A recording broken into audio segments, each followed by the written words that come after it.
All right. You got live coverage on Trusted Tape of Broaddus retrieving his notes. I can't say "and we're back," so instead I'll say "hello, everyone," and welcome. Hello, friends. Can you? Some people go way over the top trying to copyright everything or trademark everything. I forgot who I'm thinking of right now, but whatever.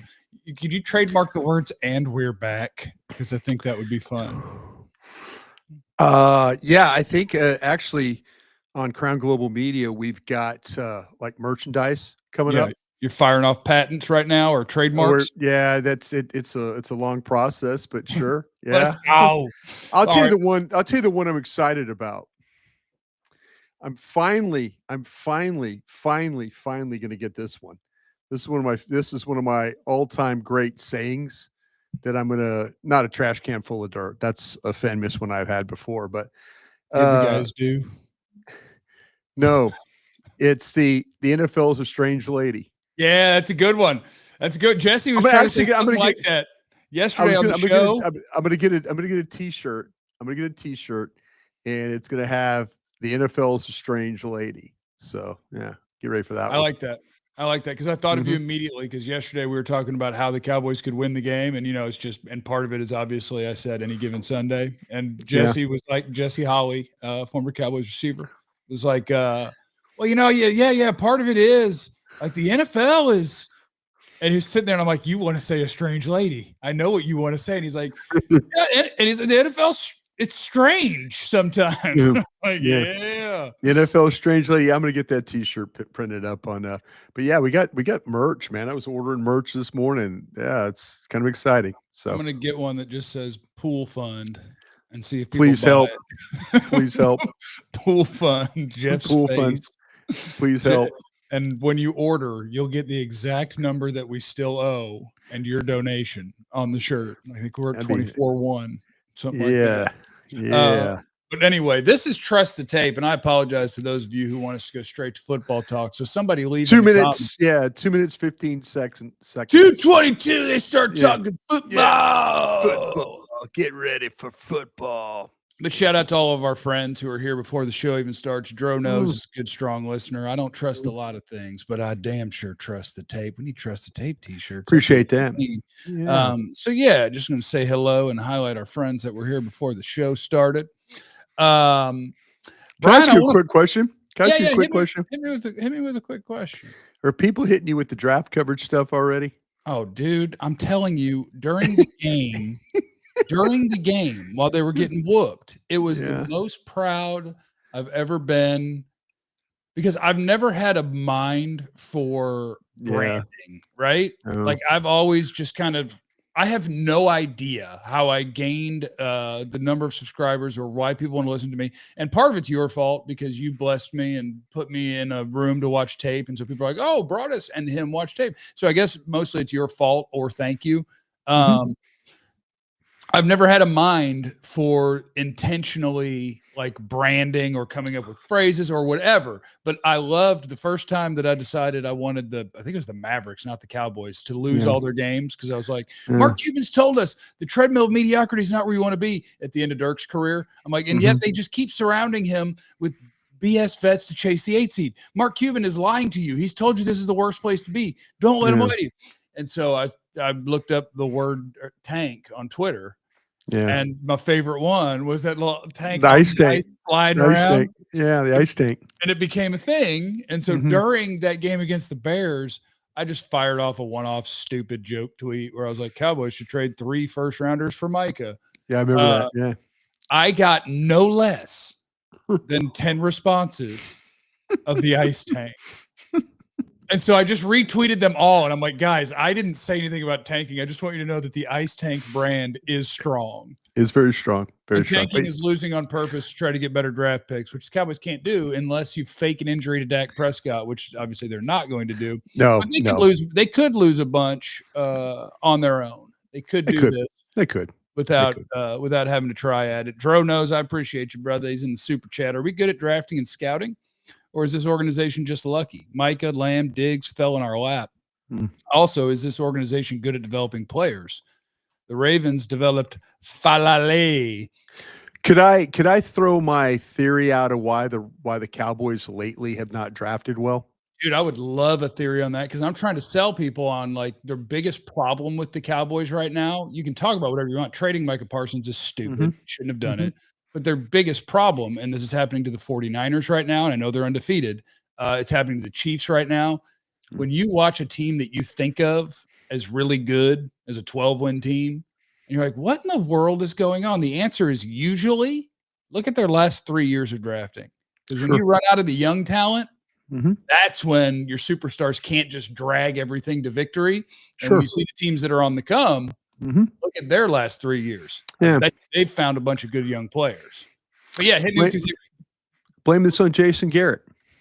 Oh, I'd love to do that. That sounds great. What'd he do? I blame it on Jason Garrett because he was a damn good drafter.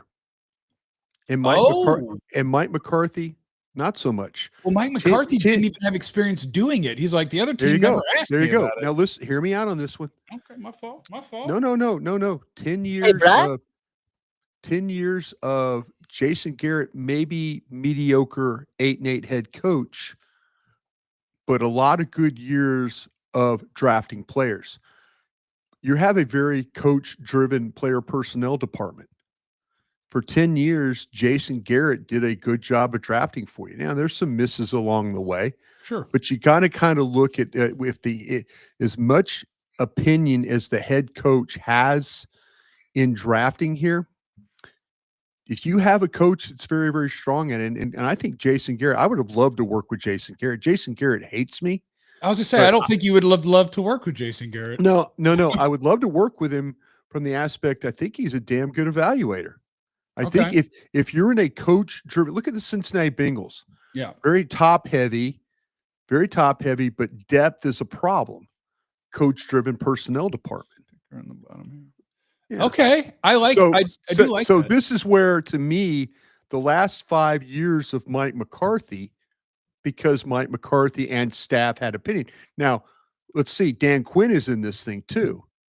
Dan Quinn, when you really lean on your coaches as your like primary evaluators, maybe your roster will be top heavy and not so good in the middle. You know, you go back and look at the last 4 or 5 years of middle draft picks for the Cowboys. Yeah. Where coaches, hey, which guy do you want to coach? Will McClay asks the question, which guy you want to coach? Oh, I'll coach Boss Man Fat. I'll coach, I want this, and then all of a sudden, that's where now I think that Dan Quinn had a big influence on Will McClay drafting Mozzie Smith. I really do. I believe that. That was a Micah pick. If I can blame anything, I'm blaming Micah for that pick. Now I'm not saying that Jason Garrett was perfect, but if you have a coach that has a strong understanding of personnel and how it works, those teams generally find ways to the roster looks the way it does. How long was McCarthy here? 5 years. He was here for 5. Right. Isn't that right? 2000, I think 2020, wasn't it? His first year? I'm bad at years. I'm bad at years and knowing when guys are here. But I believe he was here. here. I believe he was here 5 years. I believe he was. Okay, so if he got here in 2020, and does that mean? Yeah, 20. And that means for the football season, is that after the draft? He got here for he was here. Well, it would have been the 21 draft because I think so he came 2020. in. Okay, so 2020 would have been a Garrett draft. They got CeeDee and Diggs and Broaddus and No, Garrett did. I mean, when I was going through it, he did have some really good drafts. I mean, I think that we give Will McClay a lot of credit, but Will McClay is really having to work for the coaches. He's having to work for the Joneses. So he's in and I'm not giving Will McClay a pass because he did stand there in front of, all of us in the draft room and start to talk about the virtues of Mozzie Smith. I do feel like he made that speech because of Dan Quinn. I really do believe that. So, but my theory is that teams go back and look at teams that have put together good rosters. Look what's going on with the Rams. How do the Rams F all them picks, but they have a head coach that seems to have an understanding of evaluation. Puka Nacua, Kyron Williams. They find these guys in the middle of the draft. Yeah. If you have you got a coach that really is, he's like, he's making jokes about when New England took that offensive lineman. He goes, man, we didn't even have the guy on the board. That, what are we doing? Kind of thing. Yeah. But there's some teams that have really good evaluating coaching staffs, and then others. And I think the last 5 years, what you've dealt with is that maybe Mike McCarthy, that staff, and Mike McCarthy not having, Ted Thompson, who I worked with for, Teddy and I started the exact same day in Green Bay. Ted Thompson just kind of said, okay, Mike, thank you. I'll handle it from here. You handle everything else. Okay, I'll handle the drafting part of things. I'm not saying the coaches have to be completely removed from the room, but I will say, look at Bill Parcells did. Some of the picks that Bill Parcells made in the couple of years he was there. Yeah, there was the Bobby Carpenter and stuff, but you had, for the most part, you had picks along the way that were pretty solid. So I do think teams that have continuity in their staff have continuity. The Ravens, for a lot of years, the Steelers, continuity in their staff. And then you've got the family-driven teams, the Bears, the Cowboys, the Bengals. Maybe not as much. You hit on some of the top, but then the middle of your board where the coaches are really, really, really involved, maybe not so much. Maybe you wish that your team was owned by just an owner who wasn't in the way, perhaps. Jeff Lurie. Jeff Lurie was good to work for. But he lets the GM. I'll tell you what Jeff Lurie, though, did tell me one time. He said, hey, listen, Brian, I'm not comfortable if you pick Randy Moss. I'm not comfortable if you do that. But he let me draft Jeremiah Trotter, and then in later life he let Andy Reid take on Michael Vick, who helped the Eagles there too. So you can switch a little bit. Roman Wolf Gaming. I appreciate people just firing in draft names. TJ Parker, Harold Perkins Jr. That's one of your Perkins guys, is LSU guy, yeah. And another Uyunglele in college football. Roman Wolf. I'll get there. I don't want to talk about too much. I did turn on all 22 of one player in college, and I'll take him. And that is Ruben Bain Jr., Miami defensive end. I'll take him. Freak Jesus is in the super chat. Kerry Matthews, how's the draft looking this year? Think we're going to pick up Arch? You think that's why he's playing poorly so he can fall to the Cowboys? I don't, I think Arch is playing his way out of having a decision at the end of the year. We'll see. I don't know that Arch is going to be in the NFL draft this offseason, Freak Jesus. Yeah. I think we might be waiting a year on that one. Matthew, Brian woke up today to piss people off. Jason Garrett's better than McCarthy. LOL. Drafting.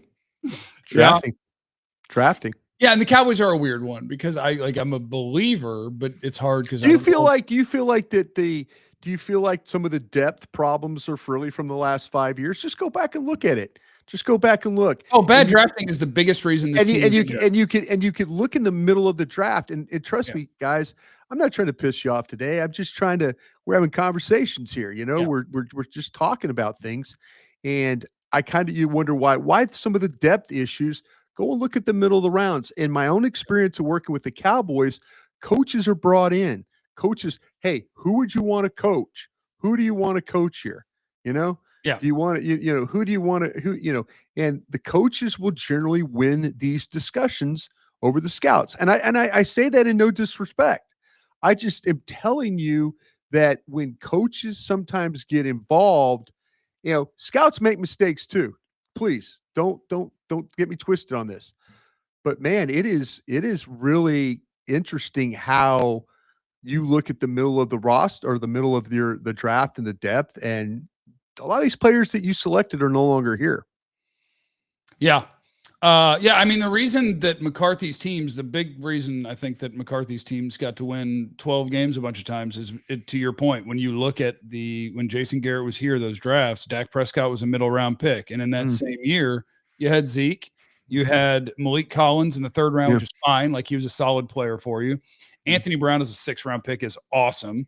The very next year, you got the rest of your secondary in one draft: Chidobe Awuzie, Jordan Lewis, Xavier Woods.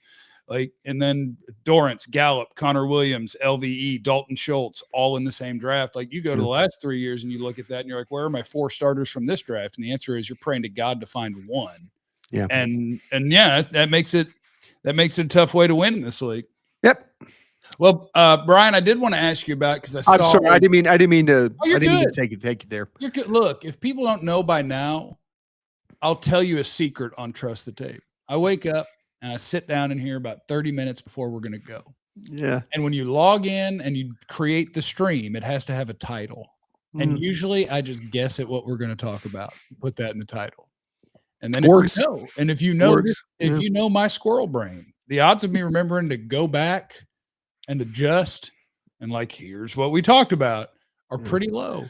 Now, if I ever don't have a salary from anyone, I think I'll have to acquire that to try to maximize every stream and learn how to grow things. Yeah. But if you haven't learned by this point, I don't know what we're talking about when we go live. Brian probably doesn't know either. Like, I have things written down as things that I can talk to Brian about or ask. I've been asked, what are you interested in 12 minutes before a show before? What do you want to talk about today? Well, those are the some days. Of the best shows. Some of the best shows are when you just show those are just the days where I don't have any sort of feel for a headline. Where I'm like, I don't know what to headline it. I know what you're doing. I've been there. And here we go. See, people just want to fight. Tyler Booker isn't the one. This dude just says anything. Yes, Tyler Booker is a starter. What we're talking about is finding 3 and 4 starters and an impact player in NFL drafts. You pick all of the best teams in football right now, and you go look at their last 3 years of drafting. I bet you find 10 starters. I bet you do. Because that's what it's based on. Going to add the big free agent, going to trade for the big time player. Those are moves you make when you're already good, which usually means you have your quarterback and he's been surrounded with the guys you've picked the last few years, and you go, holy crap, for $25 million on my salary cap, that's 10 of my starters. Yeah. Now let's go find dudes. That's why Green Bay wanted Parsons. Yeah. They have drafted well. They've got a good football team. And they went, wait a minute, who's available? We're one piece away from maybe making this thing really good. Let's go try to win this freaking Super Bowl. Yeah. And that's not where the Cowboys are. So what the Cowboys need to do is that's very unlike Green Bay. It's very unlike Green Bay. Yeah, they don't do that. They don't do that. They're desperate to win a Super Bowl. Well, the thing about it too is there's some heat on the head coach. Yeah, there's some heat on the head coach. There was some heat on the general manager. There's a brand new president there. Mark Murphy's not running the show anymore. Murphy hired both the general manager and the head coach. So with that being said, this, my guy, he took the opportunity to try and say, well, listen, if I don't do something here today, I might lose my job. Right. Brian Gutekunst. Goody probably said, if I don't do something here right now, I might lose my job. And so, like, what's better than to give up 2 first-round picks to go get a player? He goes, if it doesn't work, that's someone else's problem. That's not my problem anymore. Right. I'll be working at the Kansas City Chiefs as senior advisor or whatever, whatever title they give those guys. Look, if you win the Super Bowl, you get a contract extension. You don't worry about anything. If you Jason Light. And if you don't, you tell the next guy, sorry about being cap strapped. Have a good time. Jason Light from the Tampa Bay Buccaneers called me one time, and he was on the brink. 1 foot in the parking lot. U-Haul started. And he goes, I'm out of here. I'm so out of here right now. They don't like me. Da da da da da. Yeah. I say, man, hang in there. You'll get a move. Something will happen. Something will fall in your lap. Tom Brady. Tom Brady fell in his lap and he won. And Jason Light got a 5-year extension. And now when they talk about the athletic polls, the best front offices in the league, Tampa's in the top 5. But Jason Light talked to me about getting fired. And then Tom Brady fell in his lap. This is totally unrelated, but it's just something that I think our whole show's been totally unrelated, but go ahead. And that's great. And I will, because last night I was watching football, because I'll watch football. Yeah. I think we probably just need to stop trying to claim wins or losses on quarterbacks in the NFL when you try to get them figured out in the draft, because boy, where they go and who coaches them, my God. Like Baker Mayfield was a giant bust. Wrong. Sam Darnold was a giant bust. Wrong. Like, we just don't. Where you end up and who you end up with is coaches matter. Important. Coaches matter. So important. They do. I love Roman Wolf Gaming because when he's in the super chat, he just always throws out names I don't know. I'm assuming that's a draft name. And so I can't wait to see him, Roman, but I apologize. I don't know. Is that Monsieur Delaney? Yeah, let me give it a Google. Let's see. Are you naming a real person? That's what I always wonder with him. I don't know, man. Okay. It's not like this is an LSU corner. Okay. Oh no. Yeah. He's a transfer from Virginia Tech to LSU. Virginia Tech. Yeah. There you go. I was. To me, like I say, I'm learning my LSU defense is what I'm learning because we are transfer city. Boy, we are. Yeah, we've got them from all over, but LSU's defense is playing a lot better. LSU's defense. I mean, they're going to have them against Ole Miss tomorrow, man. That Lane Kiffin's no fun to deal with. Get ready to have Nussmeier as our next quarterback, Brian. By the way, I don't know about that. Saw something real messy on the internet the other day, which I didn't click on, so I don't know all the deets. But apparently, Lane Kiffin's daughter, she dates. Hard launched the relationship with an LSU player while her dad's about to coach against LSU. We might have problems in the fam. Yeah. Weeks, there's three brothers that play at LSU, the Weeks brothers. And she dates our star linebacker. Yeah, he's a good long distance relationship in college seems insane to me, but okay. We got social media, man. We can keep up with each other. Cody's in the super chat, or where does she go? I don't even know. I think she goes to Ole Miss. Okay. Really appreciate your guys' content. More likely to be replaced as starter this game, Sam Williams or Kyer Elam. I like Elam myself. I wouldn't be surprised if we see Bland and Diggs start, and then I think they really like what Stewart's done at the nickel. I don't hate what he's done at the nickel. If it's possible for you to have played okay, they might circle back. They might circle back. Didn't in week one we go with Bland and Elam and Diggs in week one. Bland and Elam and Diggs, and Bland was going to the slot. When the other two were outside. Yeah, and you could do. You could do. You could do I think Stewart gives you a little something in there, man. I'll tell you what I would do. I would take Elam. And I would try and find ways on third down, get him on Tucker Kraft, the tight end. I would treat Tucker Kraft like a wide receiver when he's on the field. Tucker Kraft's freaking tough for a defense that has struggled to not have holes in the zone. That is not the tight end that you want getting a ball near him because he's hard to tackle. I think Matt Eberflus is going to have to play a real uncomfortable game for him this week. I think he's going to have to play a real uncomfortable game. Is he capable? That's the good question. This is what's interesting about Matt Eberflus.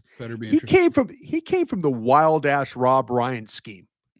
Where there was like 10 guys on the field sometimes, and we're not really covering anybody, and we're blitzing, but we're really not covering while we're blitzing, and we're not very sound.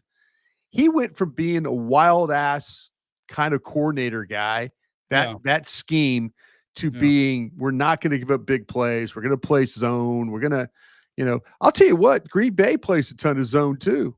They play like almost 80% zone at Green Bay. They have a pass rush.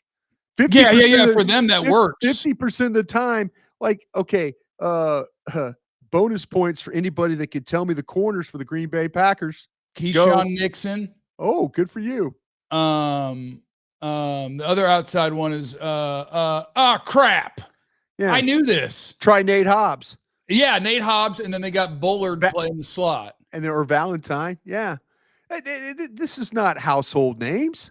No, but they become household names because Micah Parsons is on their team, and I know people are tired of hearing his name. Rashawn Gary's a good player too. That's right. But Walker Keyshawn Nixon wasn't a stud a year ago. No. Through how many weeks? Keyshawn Nixon's now on his way to a Pro Bowl. That's Micah Parsons. Deron Bland had 156. That's Micah Parsons. Trayvon Diggs had 1 million picks. It's Micah Parsons. If you don't agree with that, let me know when Deron Bland and Trayvon Diggs are going to start picking off every pass. It was Micah Parsons. I agree. I don't disagree with you, man. To me, like I said, I would have stood up in the room and like, listen, I know we're going to trade this guy, but where's our pass rush going to come when we trade him? We're not a team. And do you realize how many interceptions we're about to lose? Yeah, don't worry about stopping. But people will say, "Well, damn it, Broaddus, when he was here, we lost games." Fine. Yes. Fine. Because he didn't play every snap. I mean, Mike, listen, they got mad at Micah Parsons. Yes. They got mad at him. They got mad at Amari Cooper. They got mad at Micah Parsons. They got mad at this guy.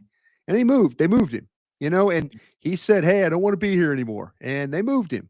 They got mad. He got mad. I was talking to an NBA basketball coach on the way in today.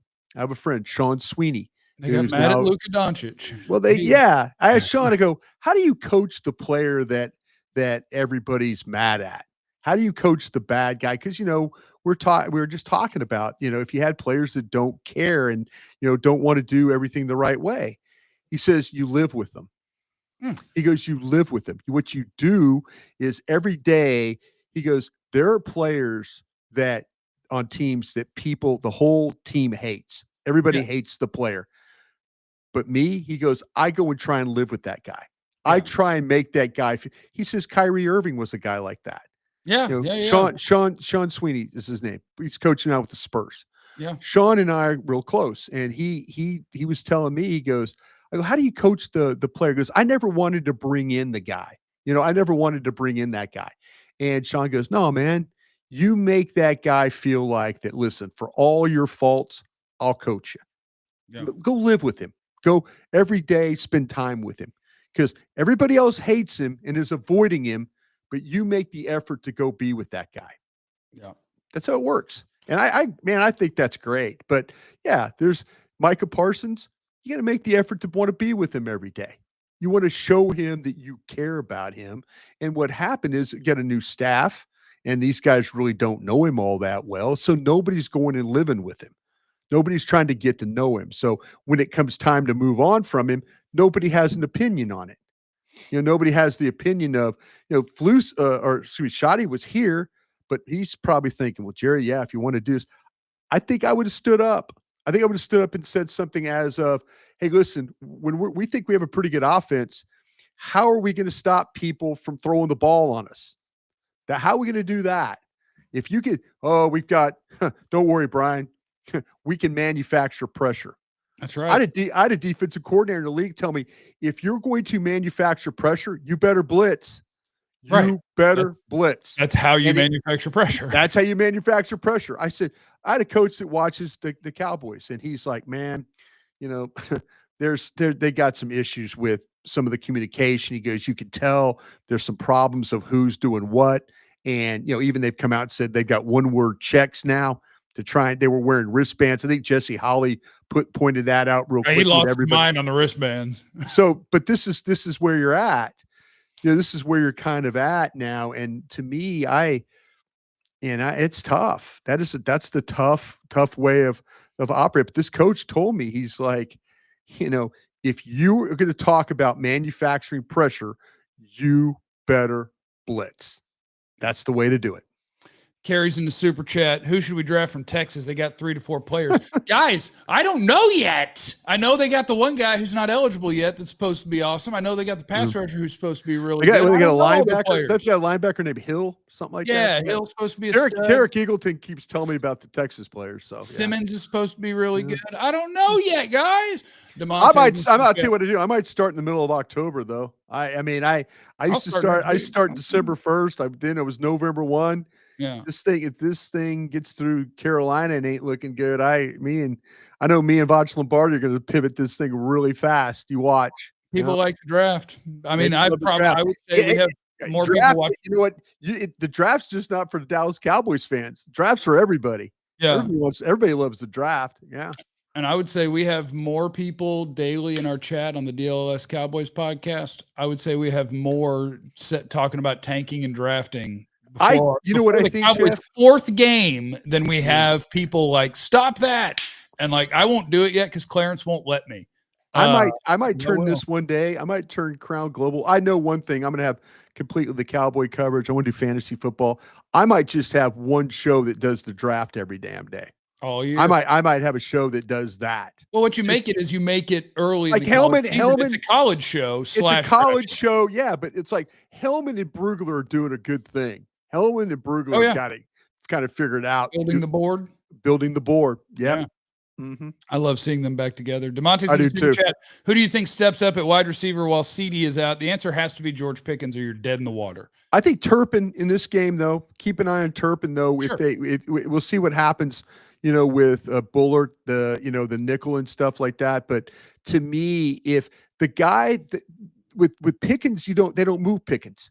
Probably a starter that moves the least amount is Pickens. Right. If you go through and look at the metrics, he doesn't motion. He just kind of stays in spots and he's been sending motion on 4 of his 180 snaps this year. There you go. 2% of the time. He might not be a guy that's comfortable playing on the move like that. Yeah. But the guy who is comfortable playing on the move like that is Turpin. Yeah. Keep an eye on Turpin. Roman Wolf Gaming, who all coming back week 5 from injury? Is Revel coming back week 5? They've been talking about Revel lately. We're going to get Revel back after this one? Yeah, they're talking about they're kind of talking about him starting to ramp up and be ready to go. So yeah, that would be one I would kind of keep an eye on. I'm going to circle back with my guys in the front office and see what they tell me about some of these coming back. We'll get Bland and Clowney this week, which is great. Yeah. Jason's in the super chat. So with all we have the resources talk now without Micah, should the marketing agency go after Jeffrey Simmons? You should go after all the good players. The thing is you can't give up. If you're the Cowboys, you shouldn't give up too much for anything right now, because if you're going to be successful, you're not a player away.